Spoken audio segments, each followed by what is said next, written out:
Hello friends, as I said, continuing in the same series of bilateral relations, let us take one more significant country.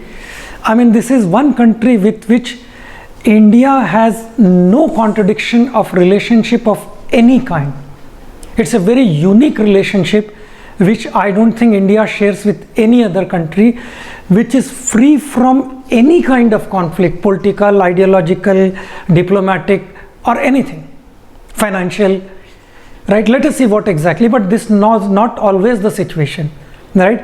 Initially, Japan was slightly hostile country to India, largely because of, again, as I said, there was nothing inherently conflicting between India and Japan. Our relationship got spoiled because of other countries, because of our friendship with other countries.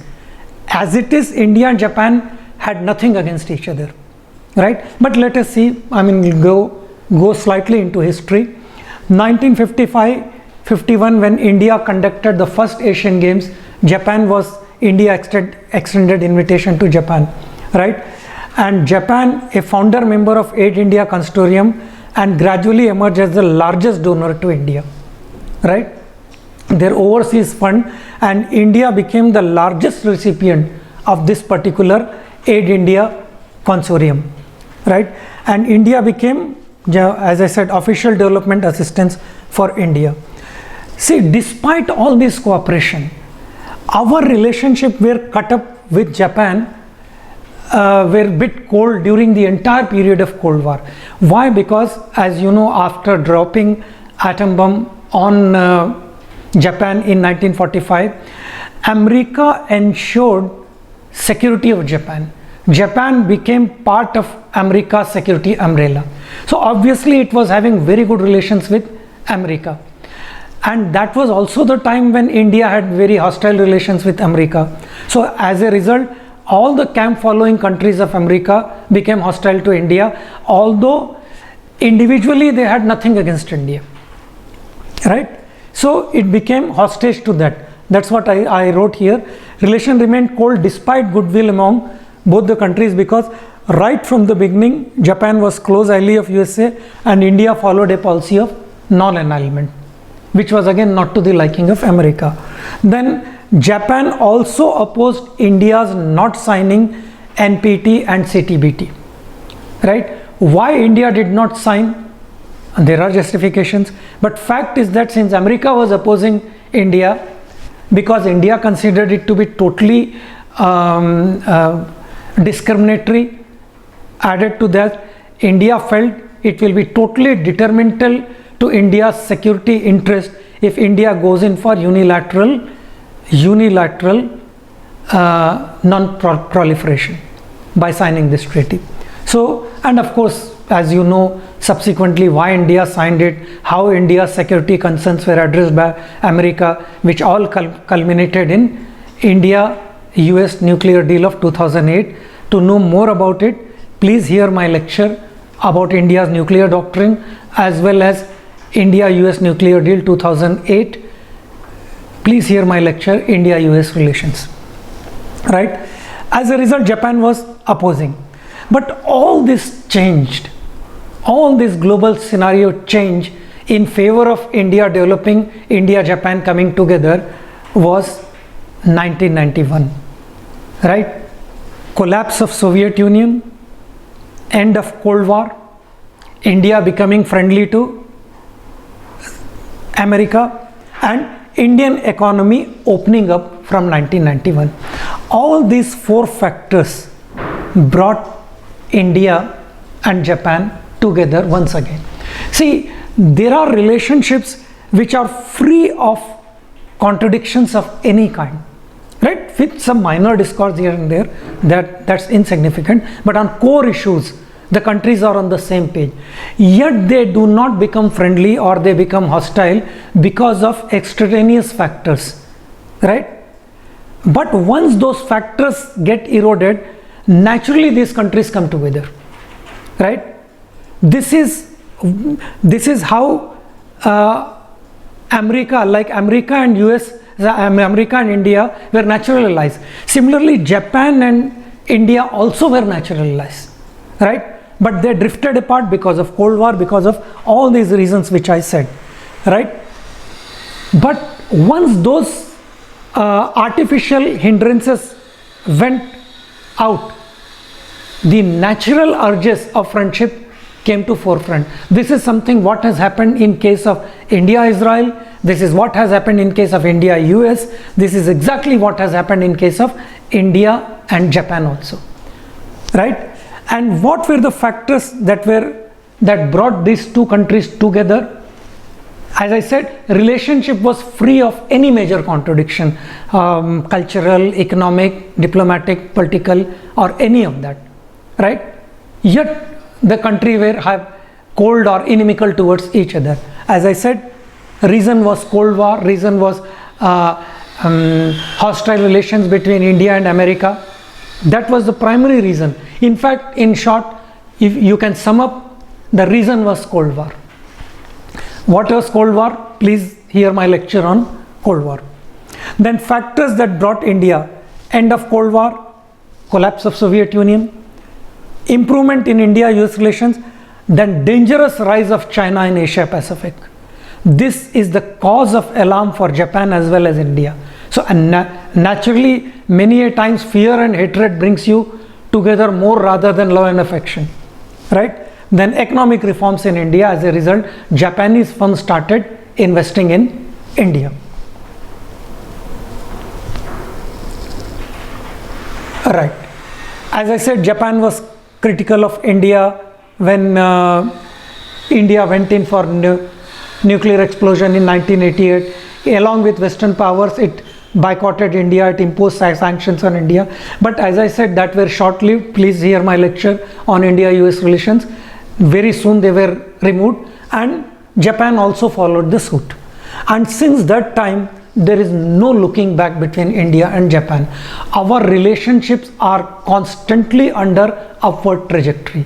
Even India-US relations, despite such bonhomie or close friendship, are there are a lot of points of discords, and there are certain fundamental contradictions, but not with Japan. Not with Japan. Japan, in the present scenario, I do not see any points of contradiction between the two relationship between the two countries, except cooperation, and except need for cooperation, compulsion for cooperation, right? So all these are the factors. As I said, strong and dangerous emergence of China is also responsible for that. Then India's exports rare earth minerals to Japan, important electronic industry normally supplied by, important for electronic industry normally supplied by China. Then Comprehensive Economic Partnership (CEPA) was signed, which substantially increased bilateral trade. And these are the things why we should come together. The very fact that this Quad, I'll come to that later. Then both the countries realize that each is located in a very dangerous neighborhood, right?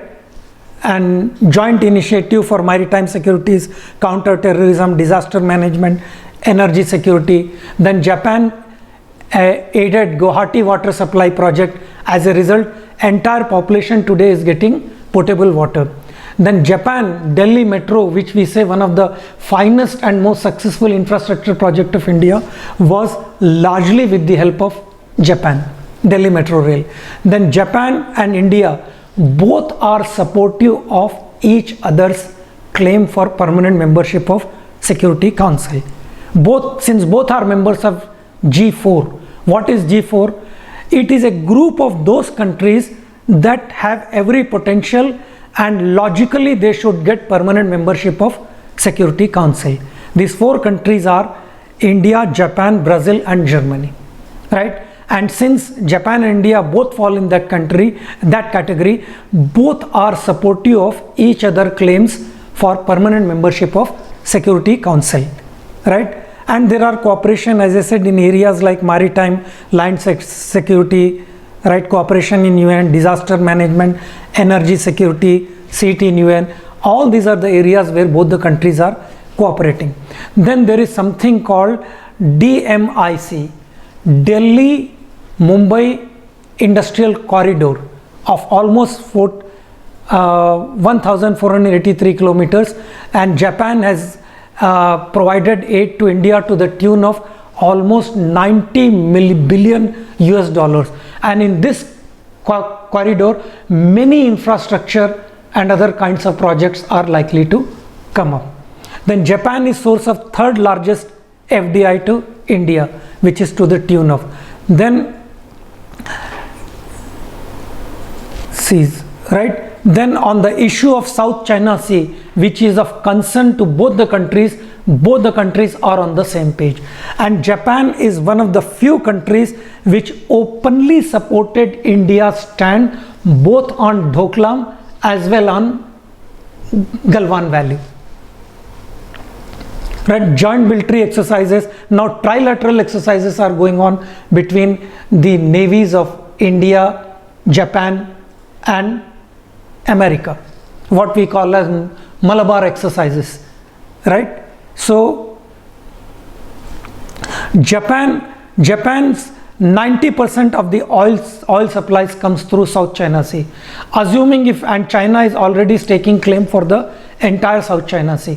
As a result, suppose if it blocks, it will be quite detrimental to the interest of Japan. That's the reason why both the countries are supporting each other on every possible issue, right? And on Doklam issue, as I said, they openly supported the way India supports Japan openly on the issue of South China Sea, right? And after the visit of Prime Minister Modi, please remember, Japan has become a summit level partner for India. That means every year prime ministers of both the countries, as a matter of tradition, as a matter of convention, are going to meet and promote bilateral relations. That is the importance we are attaching to Japan. And please remember, if at all, if you ask me which is the most significant country that is going to contribute for the success of our Look East policy, I think it is Japan, right? Bangladesh, Myanmar could be critical countries for the success of it, but when it comes to finance, when it comes to money, it is Japan and only Japan, which is a very, very significant country for India for the success of its Look East policy, right? These are the areas where, and both the countries have similar views on South China Sea, East China Sea, safety of sea lanes, Asia Pacific and Indian Ocean region. There are cooperation in areas like information technology, automobiles, electronic goods. And most significant point you should remember is that relationship is free of any kind of dispute, cultural, religious or ideological, right? And despite the fact that China is the largest trading partner of Japan, India offers distinct advantages to Japan, like cheap labor, future growth potential in Indian markets, qualified human capital, better protection of intellectual property rights, right? And both India and Japan are complementary economies. They are not conflicting, they are not contradictory. Both are complementary. Why? Japan is capital intensive economy with aging population. India is labor intensive economy with youngest population in the world. These factors, this is how India and Japan can complement each other, right? There are other aspects between India and Japan I'll be taking in my next class. So what I suggest is that you hear my lecture on India-Japan jointly, that is India-Japan relationship 1, India-Japan relationship 2, which I'll be explaining you within some times. Thanks. To continue from where we have left in the last class about India-Japan relations, that's what I suggest you see it as only one topic. The way it is coming, India-Japan relations 1 and 2. This is basically one topic. By mistake, it got bifurcated into 2, right? So as I said, this relationship is free from contradictions of any kind, cultural, historical, geographical, strategic, defense. Rather, it is opposite. There is a strong urge, need, compulsion for cooperation between the two countries. And you can see that how our trade is increasing, how Japan is most critical country for the success of India's Look East policy, right? And most important project which has come up recently, which has not caught the eye of many of the analysts, is Asia-Africa Growth Corridor. And what is the purpose of Asia-Africa Growth Corridor? Since China is expanding its presence in African continent, it will be a counter to China. It will be a counter to Chinese One Belt, One Road initiative, right? And it is almost, expenditure will come to $202 billion, out of which 200 billion will be spent by Japan and only 2 billion worth of money will be spent by India. The purpose is to counter China not only in South Asia, not only in Southeast Asia, South Asia, but including Africa, right? And what is going to happen under this project, right? Build capacity, boost human resource development in Africa, create quality infrastructure, and facilitate people-to-people partnership. And when I covered India-China relations, I've also said that today many of the countries are quite afraid of taking loan or aid from China because that comes at a huge cost. As a result, many of them are thinking India to be a better option. But India is handicapped by finance. India is handicapped by money, right? We cannot match the economic muscle of China. It is here Japan is coming to our rescue, right? It is here that Japan, because Japan also realizes that India is always a reliable friend, unlike other countries. And in case of an all-out conflict with China, India will always come to the rescue of Japan. That's the reason why they are investing so much into India. In fact, the entire bullet train project of India and the bullet train from Ahmedabad to Mumbai is literally being financed by Japan. Not only the technology, even the finance, right? Which almost comes to somewhere around 1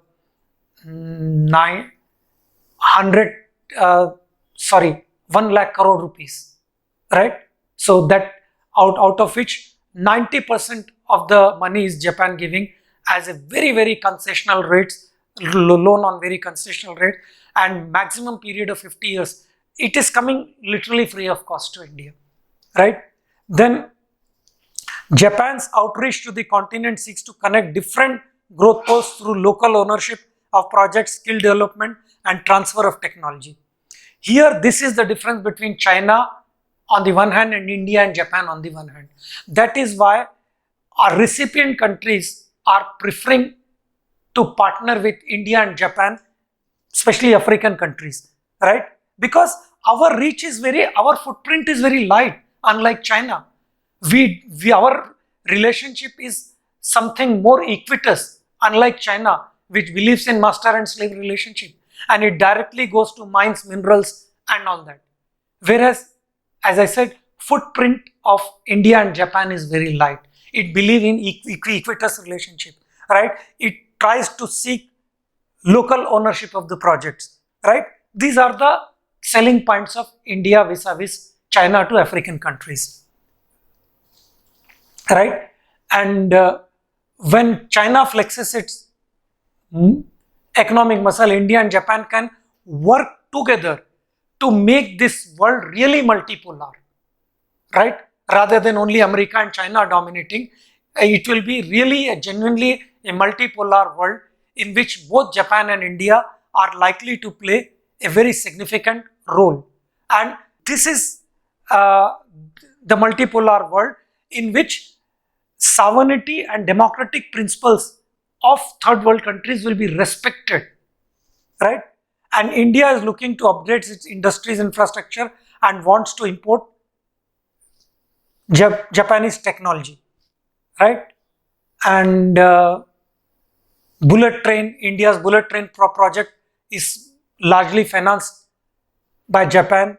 There are huge public-private investments by Japan into India, right? on petroleum products, clothing and all that. You can read that. Then here Mumbai Ahmedabad high speed rail project is being completely done by Shinkansen company of Japan. And you should know the reputation of Shinkansen company. They run consortium of bullet trains, and since last 53 years there has not been a single accident or single delay. That is the reputation of Shinkansen company, Japanese company, which is likely to build the first bullet train in India between Ahmedabad and Mumbai. You can read about the safety and reliability of Shinkansen company, right? And how much it is going to cut the distance. In fact, Mumbai to Ahmedabad, which normally takes 10 hours, that distance will be reduced to less than 3 hours once if bullet train comes, right? Then there are many other kinds of compulsions for India and Japan to come together. And one is the fact that both India and Japan are hemmed between two nuclear powers. India is hemmed between Pakistan and China. Japan is hemmed between North Korea and China. This is the area where India, along with America, should help Japan in acquiring nuclear capability. They should do away with that MacArthur Constitution, which is being imposed on Japan, because the global realities, global defense military situation has changed considerably from what it was in 1945, right? Today, Japan faces existential threats from South Korea, from North Korea and China. So once just imagine Japan also becoming nuclearly powered country, then China will understand what it means to be hemmed between two nuclear powers. Then they will understand our concerns and our compulsions, right? Once Japan, so India should do everything in order to help. When Japan is helping India in so many ways and in so many areas, right? India also should offer all its expertise in nuclear technology, persuade America, use our leverage with America. Japan already has leverage with America in order to nuclearize Japan, right? Well, I am not a warmonger, but let me tell you, you should be prepared for war. The best guarantee to ensure peace is to prepare for war, right? Then only you can win war without actually fighting it, right? Bullet train network, all these things help Japan is doing to India, right? As I said, once this is the statement of G. Parthasarathi, one of the former Indian ambassadors and experts on defense and strategic affairs. India should fully back Japan's attempt to develop nuclear weapons, as it would check China's belligerence. One of the reasons for China's arrogance is that it feels India has nuclear weapon states both to its east and west. We should have more realistic behavior from them if they face similar situation on their borders, right? The way Japan also faces. So this is the area where we can cooperate. And as I said, after 2016, Japan has become a summit level partner to India. And the most significant development of 2017 is AAGC, Africa Asia Growth Corridor, right? Two countries have come together to develop quality infrastructure in Africa and digital connectivity to link the two continents, Asia and Africa. It is primarily a maritime route linking Jamnagar with Djibouti, Madurai with Zanzibar, Kolkata with Sitwe, worried over China's widening global footprint, especially through Asia and Africa. Japan, India have common security interest. Now let us look at the cost of the project, right? As I said, it has become annual, it has become summit level partner. We have annual joint defense exercises, especially naval exercises, what we call as Malabar exercises. And Japan has become one of the important members for Quad. What is Quad? It is quadrilateral between USA, India, Japan and Australia. What is the purpose? Purpose is to contain China. Purpose is to compel China abide by rule-based international order.